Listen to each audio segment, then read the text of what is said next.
All right, and we are now back for episode 128 of Digital Divination. That's right. Digital 128. That's a good milestone. I think it's a big old factor of twos and stuff, right? It is, and speaking of factors and big milestones, Oh, I don't know if it's a milestone. I am still an employee of Wizards of the Coast, and the opinions I express here are mine and not theirs. I think that's a milestone. So, speaking of milestones, I've been trying to calculate when we hit 5 years worth of these. Okay. So, there's 26 in a year. Okay, Yeah. so 26, So you would just 52, multiply that by right? 5. So that means 104 is 4 years. 26 plus 104 is 130. So we are 2 episodes away from having done this for 5 years without a break. We've not missed an episode. Wait, so but far. weren't we weekly for a little while? Is that not? Not this one. This one was never. This one was always bi-weekly. Yeah, the our Intrepid Heroes was weekly when we first started before we came to the network. Then Ryan said, "No, that's too much. Slow down." Or You're playing too much games. Yes, and we said, I "Well, was we're going right. to keep It's playing." 2 to them. the 7th power is 128. It is a power of 2. I knew that. There you go. So it's 7th power. So anyway, so we're getting there towards a. You would not 5-year think that anniversary. 130 was a massive milestone, but it's a 5-year milestone. The way we're going. Nice. I mean, you would definitely be syndicated by now. Well, I would hope so, and then If we you were get television. residuals and stuff. But nobody's even paying us for the first go round, Right, so I exactly. don't know what's Well, gonna. What? We're not getting paid for this? Hold on, I'm out of here. Yes. So Checks in the mail. Checks in the mail, Jason. exactly. Oh, okay, checks in the mail. Exactly. Wait, cred stick. Do we say As soon as cred I get sticks some of in that the mail? delicious checks. Cred sticks. Oh, I mean, I want to keep things on a Starfinder focus, right? course, Cred of sticks course. in the mail. sure, Jason. yeah. So hey, All right. how many Well, now I can't make my checks mix. how many credits to a gold piece? Wait, 10. It's 10. 10. Yeah. That means a credit is a platinum then, right? What? No, wait. No, a credit is a silver piece. Right. Oh, yeah, you're right. I got it reversed the other way Because silver around. piece is the base Yeah. currency. Yeah, in you Calcutta reverse second it. Yeah, edition. so credits and, are Anyway, I thought that was interesting. That was a 10 to 1. I didn't know that. I'm thinking, how would you price things if you're doing stuff, making the conversion? It's 10 to 1. That makes it easy. So Yeah. right. It's pretty. Yeah. Pretty Now I simple. got to figure that out. All right. So I was thinking, we've been talking a lot about Starfinder second edition things. The last time we talked about making monsters. Talked about something before that. I didn't know what it was. It's been so long. We made our turkey monster at Thanksgiving. I remember Yeah, that. well, that was a while Yes. back. It was but memorable for me, okay? It was, yes. I was thinking we could talk about adventure making, but in particular, kind of building encounters in the nature of the type of encounters you would put in a Starfinder second edition adventure, regardless of if it's short or long. Kind of how would you want to build and pace things. And I think there's a couple important parts to that. One of them is, you have various challenge ratings, I guess you would call them, right? CRs or No, no? not What anymore. are they? You just They're no. They're levels. just they're level. Everything's level. level. Basically. Yeah. A creature has a level, and you have an encounter okay. budget. Yes. And difficulty. Okay. For XP. Right. Yes. Okay. Now I got it. Yeah. So you have a certain amount of, based on how many players that you have expected amount of XP that they would get based on the difficulty of the encounter. And these can go from trivial to Extreme. Which you have to say like there's a whole bunch of extra E's in there. Yes. Yeah. And you can vary these within. And you do this by calculating XP, which I think is really wild. We're doing it, but it makes sense. I mean, there's different. Yeah, you can put a bunch of monsters into an encounter, figure out what the XP is, and then label the encounter as extreme or severe or whatever. Or you can go the other way around and say, I need to make this a moderate encounter. So I have a budget of this much, XP. Right. And then you pick monsters that equal that, that cost that amount. Which is the right way to do it? There's no right way. It depends on what you're doing. Yeah, there's no right way. It depends on what you're doing. Okay. Well, Yeah, if you need like if your narrative piece is that you're chasing after this one particular villain and you need to have a fight with the one particular villain and some henchmen, I mean, it kind of you having that villain and the henchman is going to produce an XP number, and that's going to tell you how tough it is. And if you do that and it comes out as like low or moderate, well, then maybe you want more. I don't know, more henchmen or something. And if it comes out as extreme, Henchmen. maybe Throw up. you know want to push it off sort of narratively until the characters are a level or two higher. There are a lot of okay. different options. Yep. Yeah. Right. No, understood. And I Yeah. guess for adventures, if you're making an AP's got 3 chapters, right?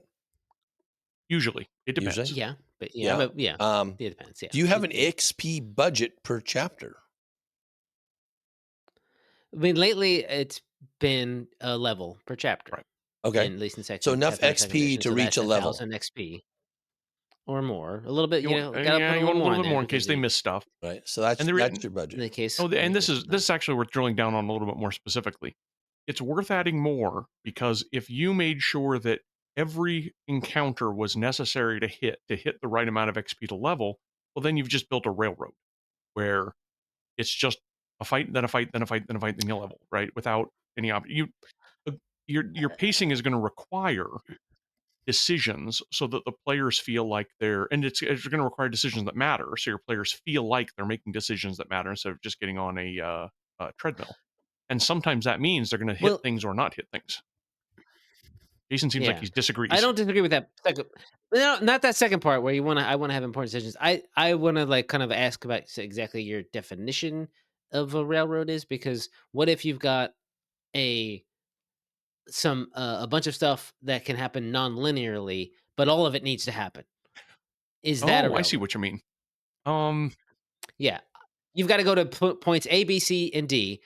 You can go to them in any order, but you have to do all of them, and yeah, like you've got to and that collect will get you all know what I the mean. And pieces then you get to put it. of a Yeah, click all the broken rune or some technological item that it just yeah plain doesn't work unless all the pieces of this technological item are gathered. Yeah, right. that would require that you hit It's all of those things in order to put it back together. But even then, I would say it's railroad. It's mhm, railroad-ish, but it's not necessarily as railroad as a railroad, I think that's right. right? I think that's It right. is. Yeah, it's not a straight line. It's a point A and a point B with a bit of Yep. spaghetti in And I between. do think that I want to make sure to clarify that even if the players are sort of inventive about how they bypass a thing, they should get all the XP for it anyway, right? If they talk their way out of an encounter, they should get all the XP as though they fought their way through the encounter. Sometimes maybe even a little bit more, depending on what kind of, behavior you want to be encouraging. But so I mean, if they just miss something, if they choose not to do it, like, oh, we could go through, we could either duck through this asteroid field or go all the way around it. We know there's pirates in the asteroid field. We're just gonna go around.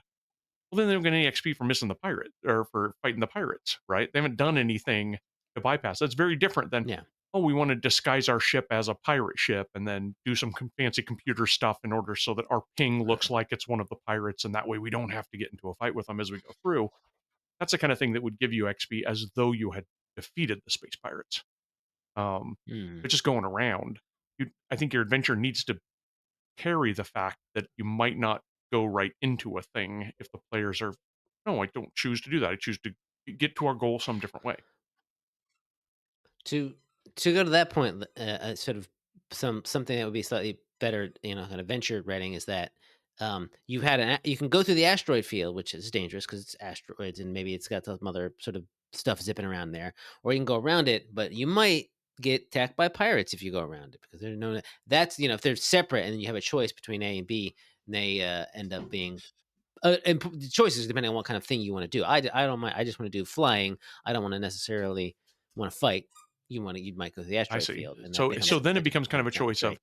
unknown dangers, which you as GM know What? are asteroid worms, or Yeah, space pirates. And either way, that is, you've already considered it to be maybe a moderate encounter or a slight string of encounters or whatever. You're going to get to one of those right. either way, but they'd have to they'd have to do something particularly unusual to do both, right? We're going to go part way through the asteroids, fight all the worms, then back out and go all the way around. And I've had But parties do that kind of thing. Yeah, but they could try to Sure, get yeah. double XP by going through the asteroid field and then luring the pirates into areas where they know the big dangerous asteroid worms are, and then spinning off, though, right? If it comes with any kind of risk, then you Okay, get Yeah. XP for it. gotta That's have kind of basically how yeah. I feel. Like if they want to do something that's that dangerous, sure, give them both of them. If they just want to like X quote unquote XP farm your adventure and do the asteroid field, then turn around and then do the pirates and then turn back around. You go, oh, the pirates are gone. You don't get attacked by the pirates. Let's move on to the next step of the adventure, please. Let's not dwell on You every. don't want them Don't stick your finger in the choose your own adventure book and then go Right. back and get the so other they stuff. can't just keep killing 10 rats to get the XP. They have to Yeah, exactly. I gotta do something okay. different. All right. So, this kinda, you both mentioned railroads, and I'm presuming that you're implying a railroad, a linear process that the PCs have to go through stepwise to gain XP is not as good as if the PCs have choice is into the direction they go to gain the XP. It's more interesting for sure, Mhm. right? I don't know that I'd necessarily call it pejorative because you can Okay. have sort of gauntlet type adventures like that where the players know going into it. They're like, oh, you want to get to the you need to get to the other side of the space station. You know it is, it's been holed and filled with necromantic energy, and man, there's going to be just strings of undead, and the prior people had put up a bunch of Mhm. traps and robots and stuff, and you've got to get from one end of the space station to another, and kind of get everybody to buy into the railroad, right? Buy into it is going to be a gauntlet of difficult fights. That can be fun. It's not necessarily pejorative to say it's a Right. railroad. I think that a lot of people, I mean, I probably default using it pejoratively. Yeah, yeah. It I doesn't have. mean, people I talk about all the time being yeah. railroaded into having to do a certain thing in a certain order, and they don't like that. I mean, I have players talk about that when they hear something in an Yeah, adventure what they're written a saying certain is, way. I felt like I didn't have the amount of choice that I wanted. Right, That's when they say this right. was a railroad. What they're Right. saying is, I didn't feel like I had the amount of choice that I expected to be able to exercise. I wanna throw a spike under this railroad discussion. That was a A, bad a analogy. golden spike. Um, uh, well, no, because when I'm, just Just putting a penny on that track. a That's all. hitch.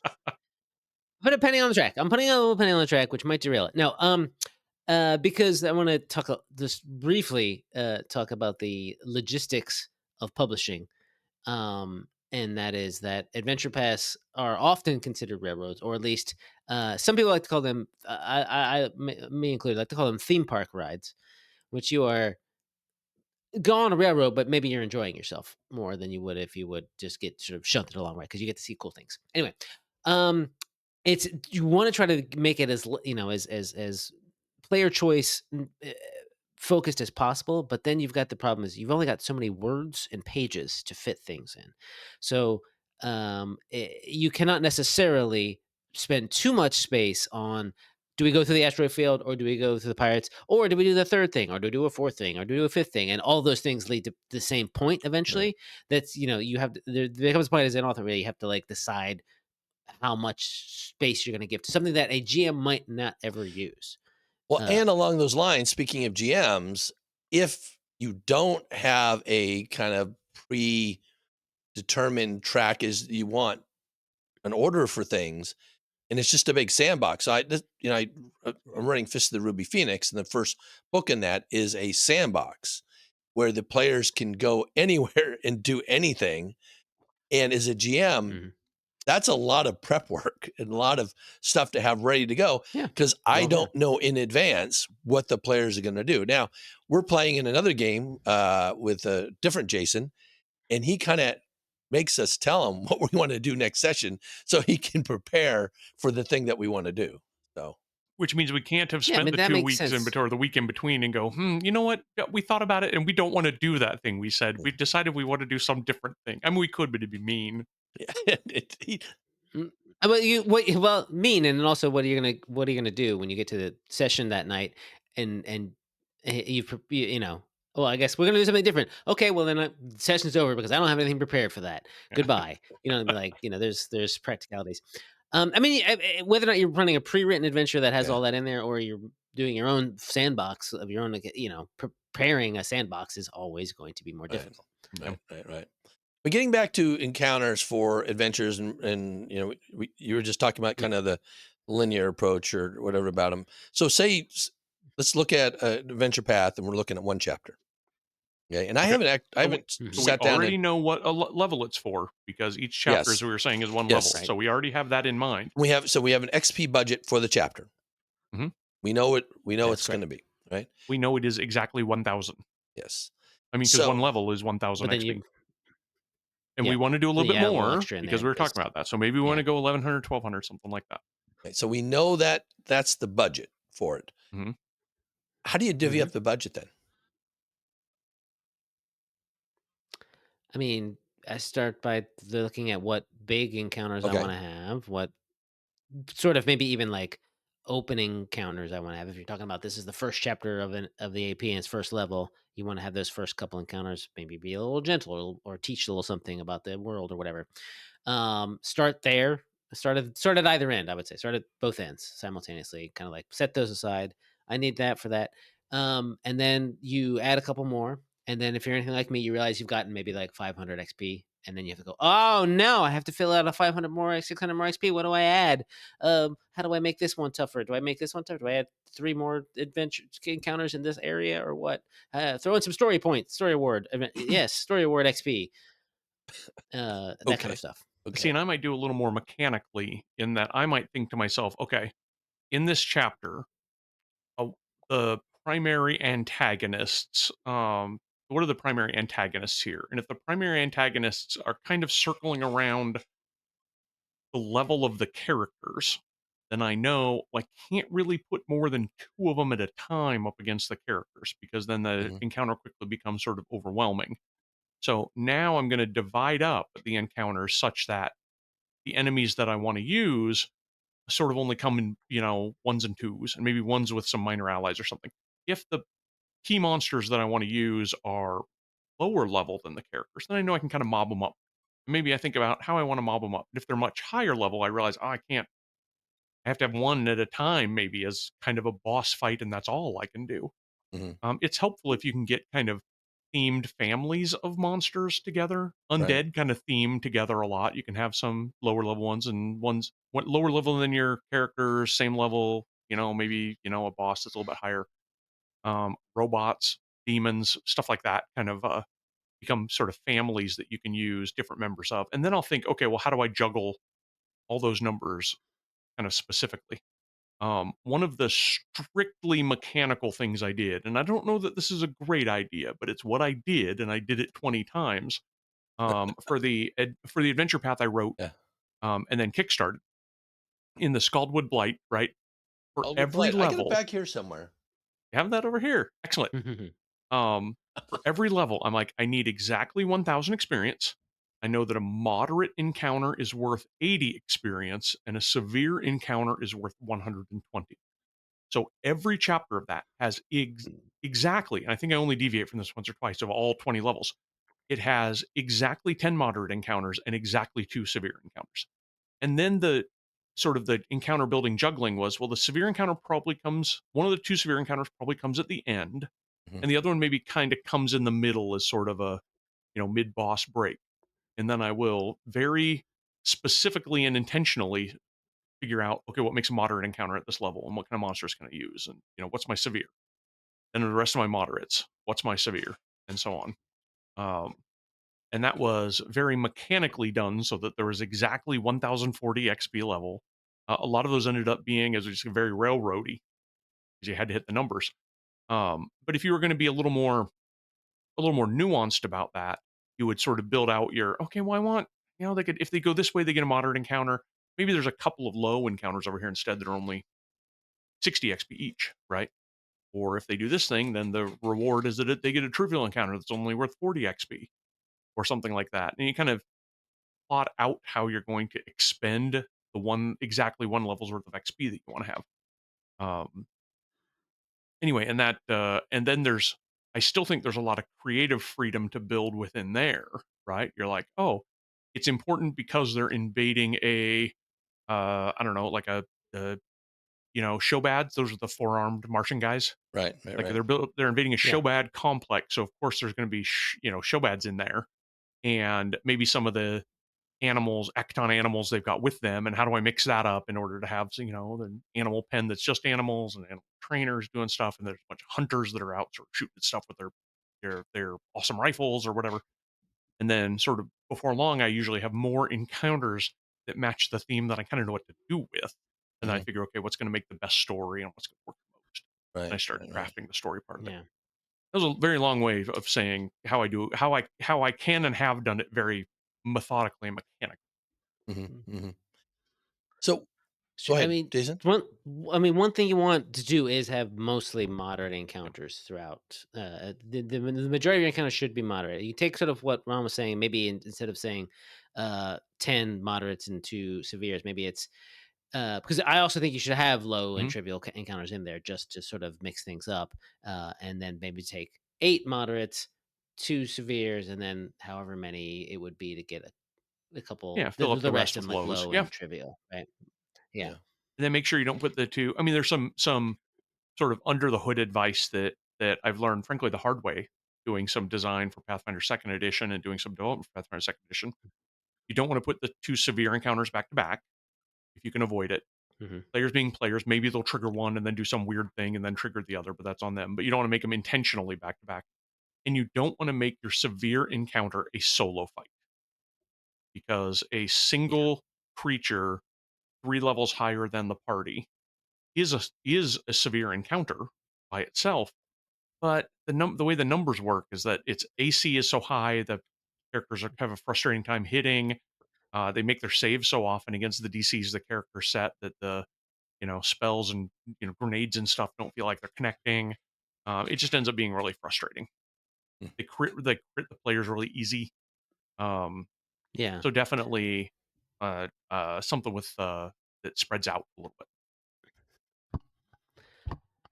Um, I've come to sort of think more to that like any encounter with just one monster is not good enough. Okay. And needs to be a little more spicy Mm. than that. It's one encounter and one creature and one hazard kind of going on, and that's sort of been I my like that.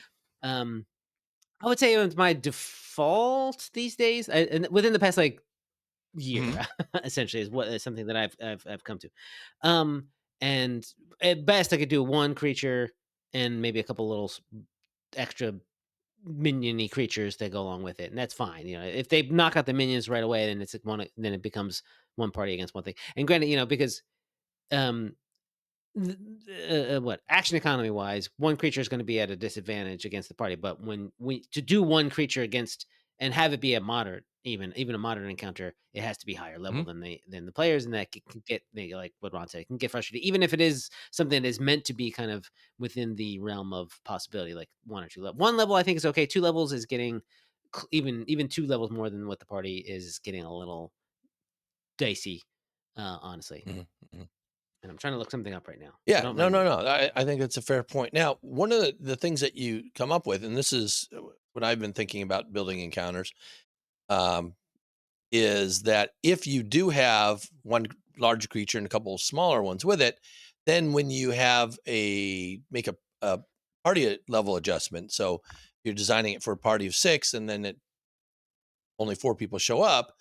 Well, it's a little bit easier to just knock out one or two of the low level creatures than to scale. Yeah, Then you got to put some conditions on the single solo high level creature instead, which makes it a little bit clunkier yeah. and stuff. So Yeah, and that's not impossible. I mean, that's what the yeah, weak and elite adjustments are sort of good for. yeah. But you've got a good point there, and you can go the other way too if you designed it for um, however many players you have. I got the Strength of Thousands game I'm in.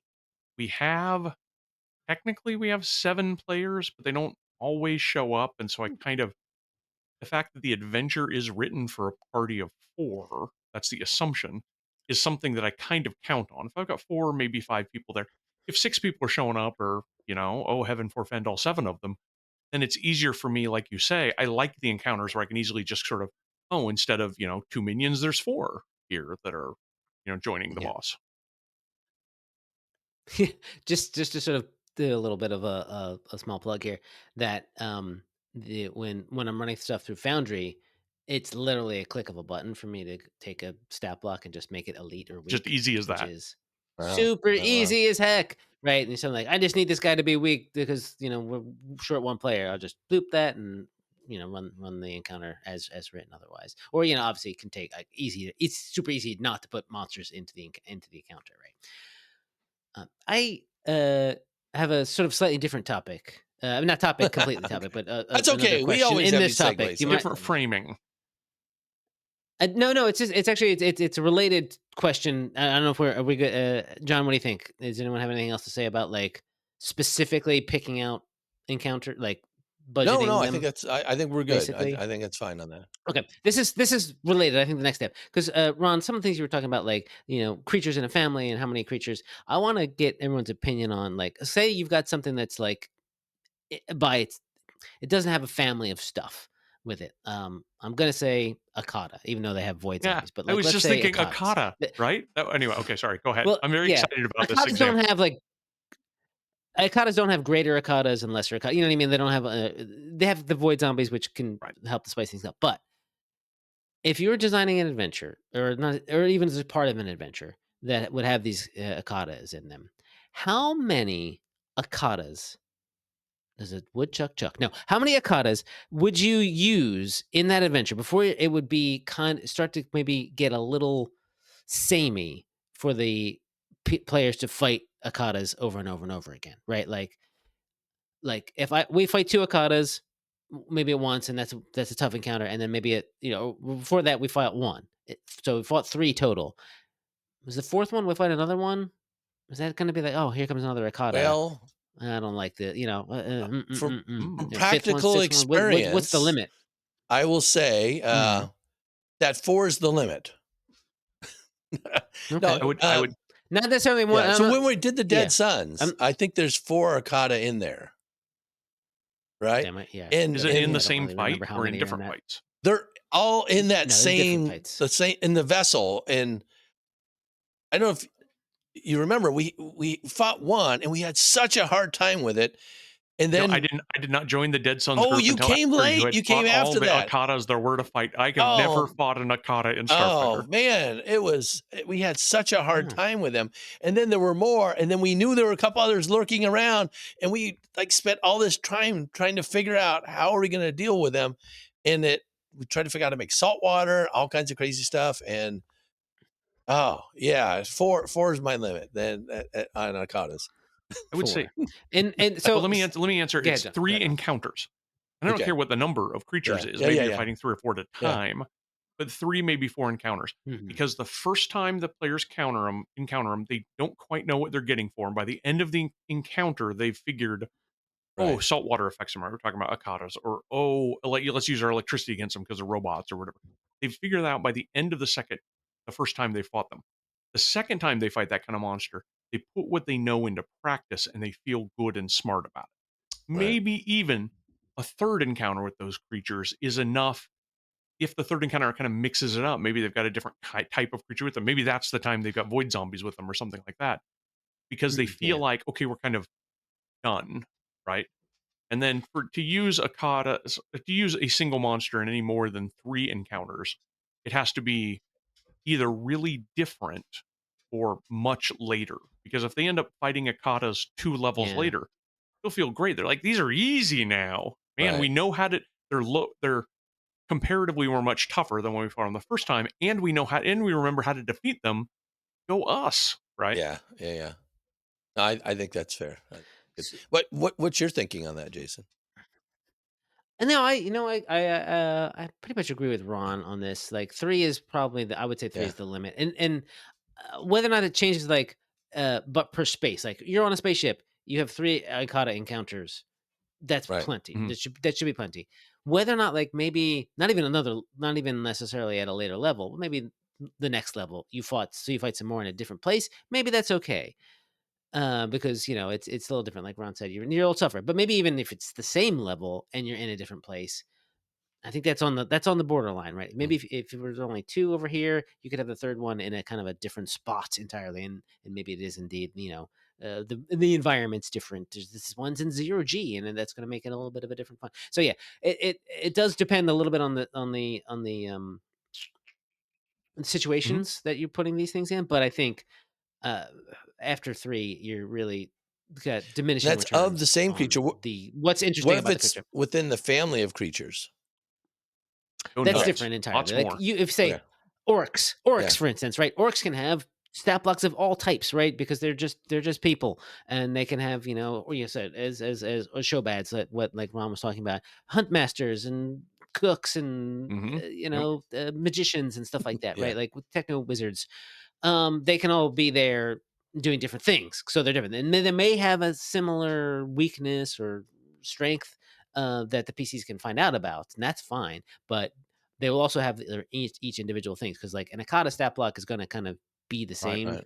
unless you make a mega Akata, But and but that's then a what you're doing is you're creating a specifically generic stat family block. out of a single stat block then, and then Yeah, the family rules exactly. apply. Yeah, Although I do want to point out that player expectation really matters in this too, right? Because if the players are going into a an adventure called Salvage Operation, where it's on a derelict spaceship and there are Akata there, maybe the 3 encounter limit kind of applies.